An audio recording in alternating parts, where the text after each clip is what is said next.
So if you're not living under a rock, you've heard about Kings Island new Giga coaster Orion. This roller coaster will be placed in the new Area 72 section of the park alongside with Flight of Fear. Many coaster enthusiasts seem to be disappointed with this giant new coaster, mainly because the ride doesn't break any Giga coaster records and is actually the smallest Giga coaster to date. Pantheon, which is the new multi-launching roller coaster going to Busch Gardens Williamsburg, is also not proving to be the giant 300-foot attraction that some coaster enthusiasts were hoping for, though their wish might get granted in 2021. For as long as I've been a part of the coaster community, I've watched countless record-breaking attractions get built. Some have been more gimmicky than others, but regardless, there have been a lot of impressive new coasters that have been built within the last 20 years.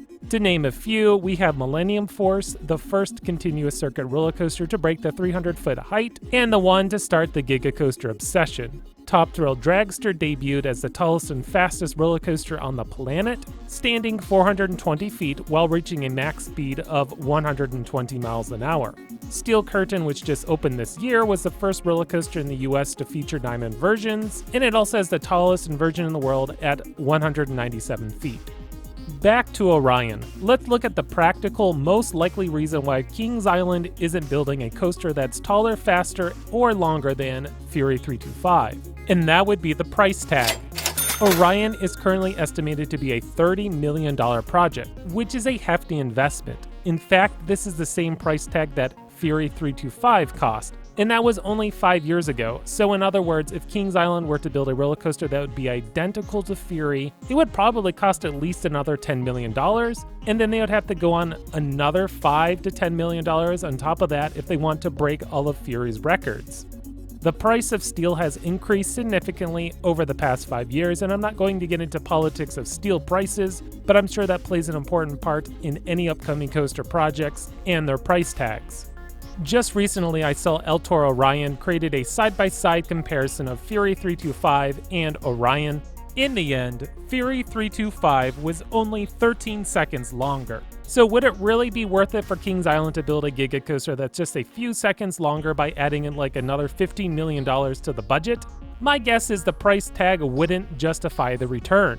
Which brings me to an important piece to look at: return on investment. Just because your new coaster is quote-unquote record-breaking attraction doesn't mean it will yield a good return investment. Steel Vengeance, which is arguably one of the best, if not best, roller coaster on the planet, didn't really bring in the crowds as Cedar Fair would have preferred. Cedar Fair only saw a 1% increase in attendance from the 2017 season to the 2018 season. And that increase could have also been just the fact of their new winter events that they just added. So again, Steel Vengeance didn't really bring in the crowds, even though the ride is very popular and sees about like a 3-hour wait on a daily basis. If the park was able to build a lesser expensive attraction and still get the same results, the wise choice would be going with a less expensive option. Now, this doesn't have to be a bad thing. For a while now, parks in the US seem to be obsessed with building like taller and faster attractions, and eventually we will run into a wall where spending the money to make it slightly faster or taller isn't going to yield the investment it should. Both Railblazer and Wonder Woman Golden Lasso Coaster have been pretty successful additions, while also keeping the price to a reasonable level. Currently, there's no official knowledge on what these coasters cost, but the rumor put these price tag like around $4 to $6 million.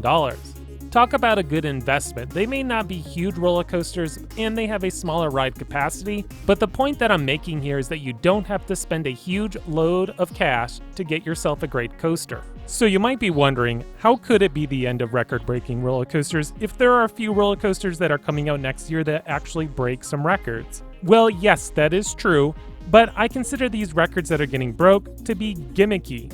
So let me explain. Six Flags Great Adventure has announced their new coaster for the 2020 season, Jersey Devil.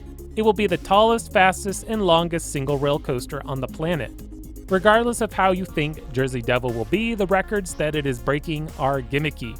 There are only 2 single rail coasters in existence, and they're both mere clones of the other. Six Flags is capitalizing on a relatively untapped coaster type, so basically breaking new records isn't a challenge.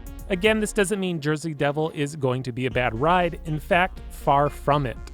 Texas Stingray, the wooden coaster that's opening in 2020 at SeaWorld San Antonio, is labeled the tallest, fastest wooden coaster in Texas. Again, this is a gimmick because there are only a couple wooden coasters in operation in the state of Texas. Not a hard thing to do, but again, this doesn't mean that the ride won't be fantastic. Iron Gwazi, the hybrid coaster going to Busch Gardens, Tampa, will be the tallest, fastest, and steepest hybrid coaster on the planet. It's only breaking the record by 1 foot, 1 mile per hour, and 1 degree. So yeah, not that impressive, but again, not deterrent from how great this coaster is going to be regardless.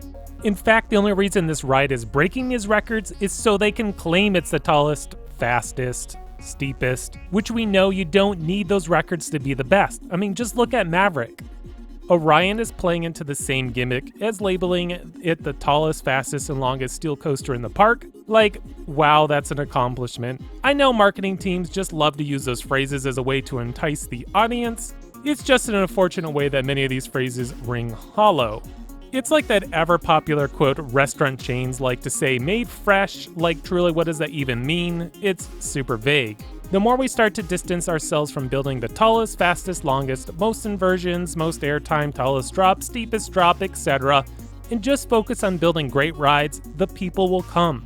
I touched on this point in a previous video. Many of the records that coasters break are artificial and confusing to the general public.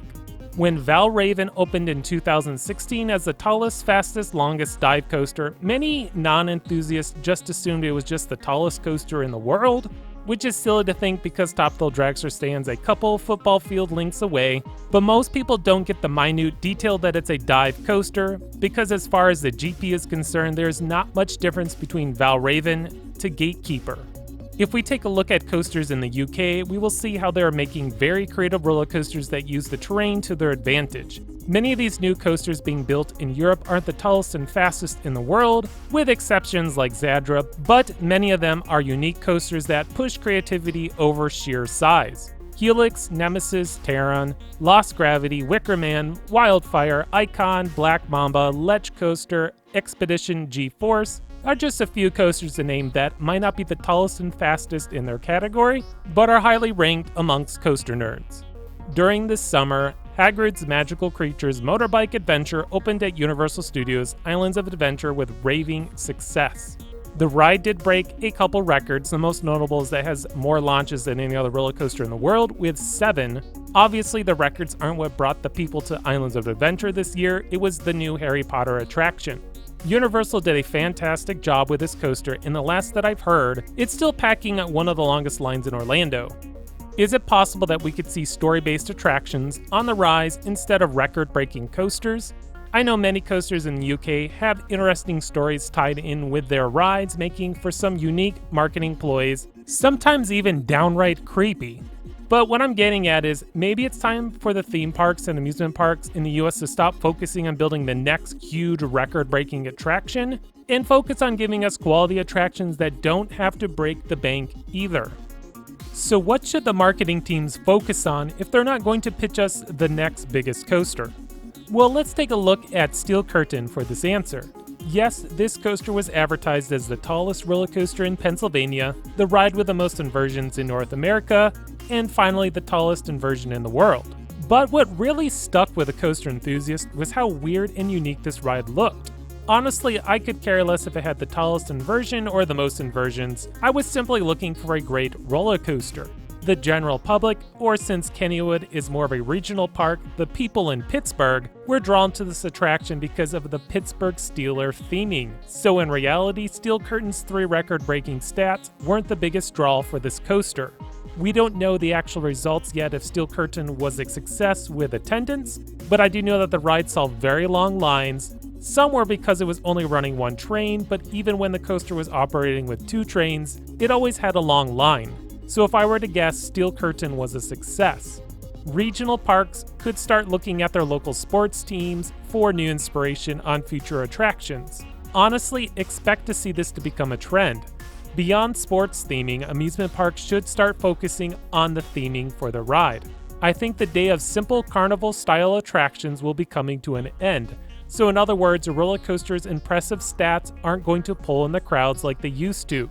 Create unique stories that grab the audience attention. Without rehashing what I said earlier, look no further than the many unique roller coasters in Europe that have the great theming, unique stories, with of course great coasters in general to pull in the crowds.